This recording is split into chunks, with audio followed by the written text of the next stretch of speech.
Now the feast of unleavened bread, which is called the Passover, drew near. The chief priests and the scribes sought how they might put him to death, for they feared the people.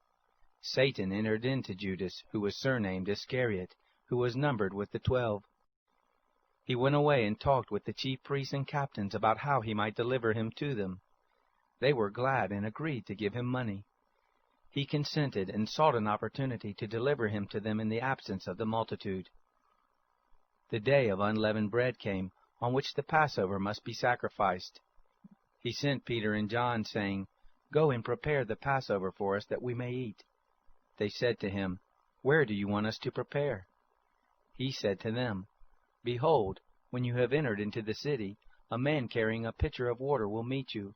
Follow him into the house which he enters. Tell the master of the house, 'The teacher says to you, where is the guest room, where I may eat the Passover with my disciples?' He will show you a large furnished upper room. Make preparations there." They went, found things as he had told them, and they prepared the Passover. When the hour had come, he sat down with the 12 apostles. He said to them, "I have earnestly desired to eat this Passover with you before I suffer. For I tell you, I will no longer by any means eat of it until it is fulfilled in the kingdom of God." He received the cup, and when he had given thanks, he said, "Take this and share it among yourselves, for I tell you, I will not drink it all again from the fruit of the vine until the kingdom of God comes." He took bread, and when he had given thanks, he broke it, and gave to them, saying, "This is my body, which is given for you. Do this in memory of me." Likewise he took the cup after supper, saying, "This cup is the new covenant in my blood, which is poured out for you. But behold, the hand of him who betrays me is with me on the table. The Son of Man indeed goes, as it has been determined, but woe to that man through whom he is betrayed."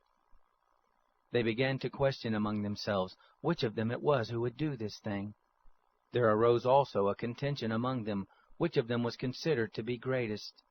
He said to them, "The kings of the Gentiles lord it over them, and those who have authority over them are called benefactors, but not so with you. But one who is the greater among you, let him become as the younger, and one who is governing as one who serves. For who is greater, one who sits at the table or one who serves? Isn't it he who sits at the table? But I am in the midst of you as one who serves. But you are those who have continued with me in my trials. I confer on you a kingdom, even as my Father conferred on me, that you may eat and drink at my table in my kingdom. You will sit on thrones, judging the 12 tribes of Israel." The Lord said, "Simon, Simon, behold, Satan asked to have you, that he might sift you as wheat. But I prayed for you that your faith wouldn't fail. You, when once you have turned again, establish your brothers." He said to him, "Lord, I am ready to go with you both to prison and to death." He said, "I tell you, Peter, the rooster will by no means crow today until you deny that you know me 3 times. He said to them, "When I sent you out without purse and wallet and shoes, did you lack anything?" They said, "Nothing." Then he said to them, "But now, whoever has a purse, let him take it, and likewise a wallet.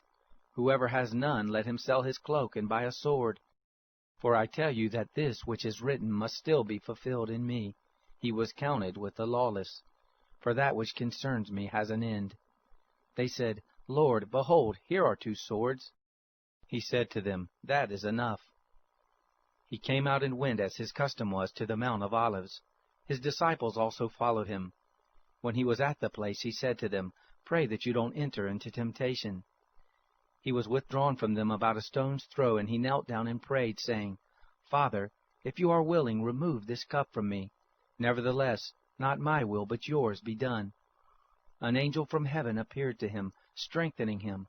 Being in agony, he prayed more earnestly. His sweat became like great drops of blood falling down on the ground. When he rose up from his prayer, he came to the disciples and found them sleeping because of grief, and said to them, "Why do you sleep? Rise and pray that you may not enter into temptation."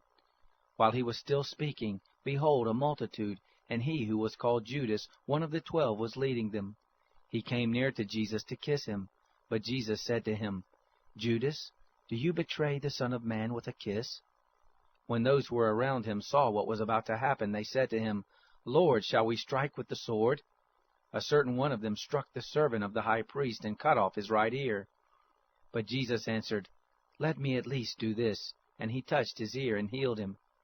Jesus said to the chief priests, captains of the temple, and elders who had come against him, "Have you come out as against a robber with swords and clubs? When I was with you in the temple daily, you didn't stretch out your hands against me.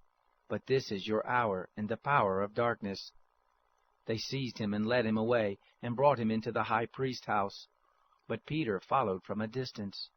When they had kindled a fire in the middle of the courtyard, and had sat down together, Peter sat among them. A certain servant girl saw him as he sat in the light, and looking intently at him said, "This man also was with him." He denied Jesus, saying, "Woman, I don't know him." After a little while someone else saw him and said, "You also are one of them." But Peter answered, "Man, I am not." After about 1 hour passed, another confidently affirmed, saying, "Truly this man also was with him, for he is a Galilean." But Peter said, "Man, I don't know what you're talking about." Immediately while he was still speaking, a rooster crowed. The Lord turned and looked at Peter. Then Peter remembered the Lord's word, how he said to him, "Before the rooster crows, you will deny me 3 times." He went out and wept bitterly. The men who held Jesus mocked him and beat him. Having blindfolded him, they struck him on the face and asked him, "Prophesy, who is the one who struck you?" They spoke many other things against him, insulting him. As soon as it was day, the assembly of the elders of the people was gathered together, both chief priests and scribes, and they led him away into their council, saying, "If you are the Christ, tell us." But he said to them, "If I tell you, you won't believe. And if I ask, you will in no way answer me or let me go. From now on, the Son of Man will be seated at the right hand of the power of God." They all said, "Are you then the Son of God?" He said to them, "You say it because I am." They said, "What do we need any more witnesses? For we ourselves have heard from his own mouth."